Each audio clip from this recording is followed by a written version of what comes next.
মিরপুর শেরেবাংলা স্টেডিয়ামে যেন এক অঘোষিত মহাযুদ্ধ।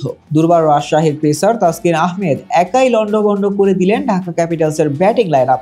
7 উইকেট, হ্যাঁ 7 উইকেট। স্বীকৃত টি-20 ইতিহাসে মাত্র তৃতীয় বোলার হিসেবে এমন কীর্তি গড়লেন তিনি। কিন্তু বিশ্ব রেকর্ড 1 রান। মুস্তাফিজের 1 রান তাসকিনকে সেই রেকর্ড থেকে করলো বঞ্চিত।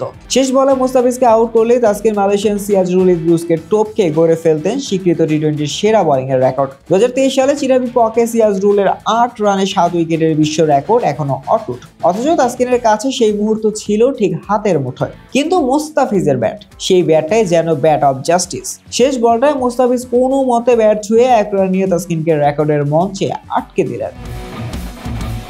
তাসকিনের স্পেল ছিল একেবারে মহাকাব্যিক। লিটন দাসকে 0 রানে ফিরিয়ে শুরুটা এমন করলেন যেন রাজশাহীবাসী আজই বিজয় মিছিল বের করবে। তারপর তানজিদ হাসানকে ফিরিয়ে দিলেন 2 উইকেট। ঢাকার শুরুতেই বিপর্যয়। কিন্তু গল্পের আসল নাটক শুরু শেষ ওভারে। আলাউদ্দিন বাবু আর মুকিদুল ইসলামকে টানা 2 বলে ফিরিয়ে হ্যাট্রিকের সামনে দাঁড়িয়ে তাসকিন। পুরো মিরপুর তখন দম আটকে রেখেছে। কিন্তু নাজমুল ইসলাম 1 রান নিয়ে তাসকিনের হ্যাট্রিকের স্বপ্ন জল ঢেলে দিলেন।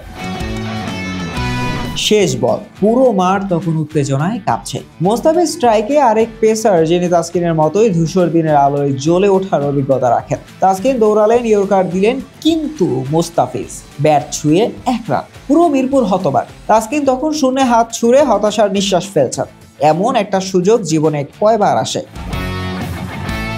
17 রানে 7 উইকেট নিয়ে তাসকিন মোহাম্মদ আমিরকে টপকে বিপিএল এর সেরা বোলিং এর রেকর্ড গড়েছেন ঠিকই, কিন্তু বিশ্ব রেকর্ড সেটা রয়ে গেল সিরাজুলের। তাসকিনের পারফরমেন্সটা যেমন ঐতিহাসিক তেমনি মর্মান্তিক। ম্যাচ শেষে তাসকিন যখন সবাইকে ধন্যবাদ জানাচ্ছেন তখন মুস্তাফিজের মুচকি হাসি। সাংবাদিকরা ছুটে এসে জিজ্ঞাসা করলেন শেষ বলটা ব্যাটে লাগালেন কেন? মুস্তাফিজ বললেন, ভাই আমি তো টিমের জন্য খেলি, রেকর্ডের জন্য না। তাছাড়া 1 রান নেওয়ার মতো লোভ সামলানো মুশকিল ছিল। আর তাতেই বোঝা গেল ক্রিকেটের রেকর্ড নয়, মজাই আসল।